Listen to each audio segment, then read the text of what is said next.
Hello, everyone. My name is Tamer Mohamed, CEO of Aspect Biosystems. While we aren't able to connect in person this year, I'm very pleased to still have the opportunity to virtually share our story and update you on the exciting progress we're making at Aspect Biosystems in creating 3D bioprinted cell therapies. Just as an overview to our company, Aspect was spun out of the University of British Columbia in Vancouver, Canada, and this was through a collaboration between two world-class research groups in medicine and engineering. Our company is focused on combining our microfluidic 3D bioprinting technology with advanced biomaterials and cell biology to create the next generation of cell therapy in the form of implantable bioprinted therapeutics.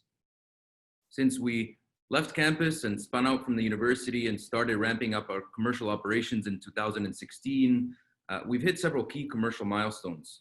We've assembled a truly world-class team with over 40 scientists, engineers, and entrepreneurs. We built a very strong intellectual property portfolio around our core microfluidic bioprinting technology and associated tissue applications with over 70 filings around the world.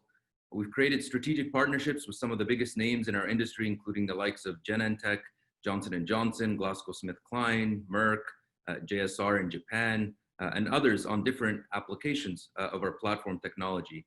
We're now leveraging our platform to create our own proprietary pipeline of bioprinted therapeutics and have been very fortunate to bring a very strong and smart group of venture capitalists that believe in our vision and are working together to fuel our growth. And to date, we've raised over $45 million of capital to accelerate our developments at Aspect. I don't think I have to convince this particular audience of the major paradigm shift in how we are starting to think of drugs. Small molecule drugs were once seen as mainstream, but the market for biopharmaceuticals, where the drug itself is made of biological substances like antibodies, is rapidly expanding. And now I believe we are entering into the very, very exciting era of regenerative medicine, where we're really starting to appreciate and look at cells and tissues and even organs in the future as the next generation of therapeutics. Similarly, we are seeing a paradigm shift in the medical device world. Medical devices are becoming a lot more personalized, and 3D printing is a big driver behind this advanced form of manufacturing of these medical devices. And so I believe that ultimately these paradigm shifts are starting to converge and enable the next generation of therapeutics in the form of 3D printed tissues, and that is ultimately what we're focused on at Aspect. To enable the commercialization of bioprinted therapeutics, the next generation of cell therapy as we see them, we're focused on creating an end-to-end solution, starting with our foundational platform technology that is powered by our microfluidics, the cellular and biomaterial inputs, the tissue design software, and importantly, we're forming really strategic discovery research collaborations and commercial co-development partnerships to really broaden the scope of this platform technology and bring the most advanced applications to the clinic and ultimately to patients. To fully unlock the potential of our broadly applicable platform technology, a key part of our strategy at Aspect is we work very closely with our research partners to drive forward the development of impactful tissue applications through what we call our discovery ecosystem. So through these strategic platform placements in labs around the world in the academic space, Aspect retains the option to commercialize the applications developed using our platform. And we do plan on advancing the most promising opportunities that emerge from this discovery research efforts. Internally in the company, we are now focused on advancing our own proprietary programs focused on bioprinted therapeutics with an initial focus on metabolic diseases. Very importantly, we also partner with pharma and biotechs to co-develop different commercial tissue products. And we've been very fortunate to work with leading global innovators that have taken our platform to its limits and have advanced the application set and have increased our capabilities and knowledge that we are now capitalizing on to advance our own proprietary programs. At the core of our technology is our microfluidic bioprinting platform. So we are the first and only company in the world to marry microfluidics with 3D printing technology. And this allows us to have a very deep level of microscale control over the biology.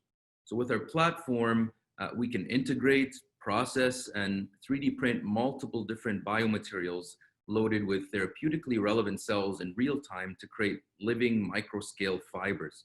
So think of these fibers that we dispense from our bioprinting system as the building blocks of our implantable cell therapies. Now, these dispensed cell-loaded fibers are then directly patterned into 3D macro scale therapeutic devices. So this fiber is directly patterned according to a software design. So using our advanced software design tools, we're able to rationally design both the structure and composition of these bioprinted therapeutics to meet functional requirements. One example of a bioprinted therapeutic platform currently in development here internally at Aspect that targets indications where allogeneic cell encapsulation is critical is one that I'll be really focusing on today. And so using an immune protective outer shell that is shown here in blue, we are working to enable long-term allogeneic cell therapies without the need for patient immune suppression. So biomaterials used in the core shown in pink here and the shell shown in blue are perm selective, which enables a sense and release function by the encapsulated therapeutic cells. From a safety perspective, we are developing this platform as a retrievable implant. We believe that being able to retrieve a cellular device, especially if it contains a scalable stem cell source of therapeutic cells, would significantly reduce the risk of cells escaping from the device and forming potential teratomas. From a customization perspective, one of the powers behind our bioprinting approach to cell therapy is that these implantable devices are printed by design using our platform. So sizing and patterning of the macro device can be altered to different therapeutic cell doses or to encapsulate cells at lower or higher densities to optimize functionality depending on metabolic demands of the cells. And very importantly, device design is also driven by surgical procedure and site of implantation. And internally at Aspect, we're investigating a few potential surgical sites for this implantable device rather. By using different cell types, our ultimate goal by using this therapeutic platform is to generate customized bioprinted therapeutics that could potentially address multiple different indications.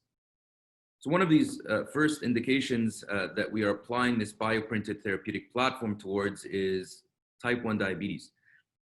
So we're a Canadian company and also very proud of the Edmonton protocol that was pioneered here in Canada in the late 1990s, and that advancement in the field really was a powerful demonstration of the power of cell therapy to cure patients with type 1 diabetes.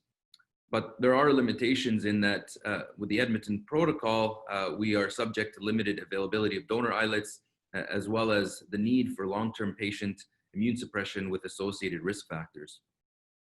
Our bioprinted therapeutic platform has the potential to overcome these hurdles by encapsulating a scalable stem source of beta cells within immune protective, perm selective biomaterials patterned into an implantable and retrievable 3D device.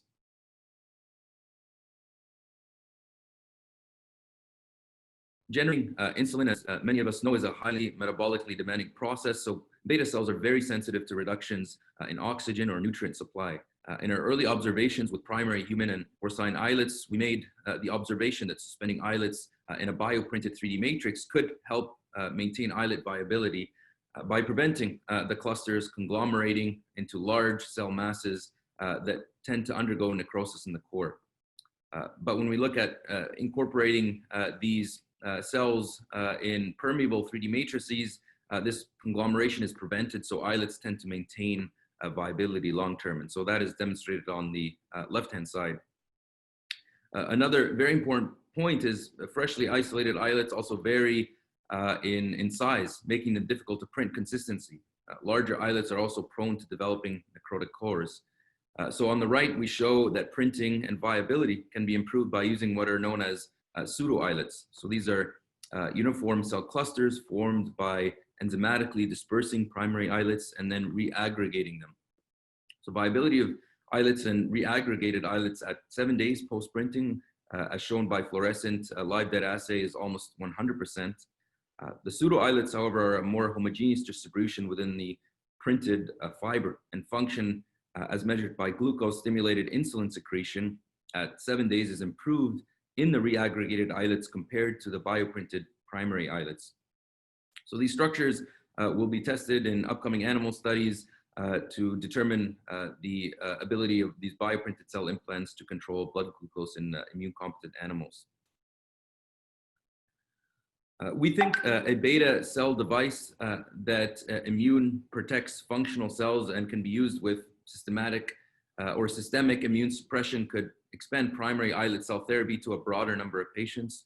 However, we do realize that there is an estimated 1.5 million type 1 diabetics in the US alone. So primary islet cell therapy is really not going to scale to this many patients. And so we're working with one of the most well-known groups led by Professor Tim Kiefer at the University of British Columbia in Vancouver, Canada. Tim was one of the very first in the world to develop a multi-stage protocol to differentiate embryonic stem cells and pancreatic islet cells in 2012. Implantable ESCs show function in SCD-induced diabetic immune deficient mice for over 8 months in this research paper that Tim published in 2012. And on the slide, on the right-hand side, we were showing that when we print with cells at stage 6, almost at the final stage of differentiation, we see that we get very high viability 8 days after printing.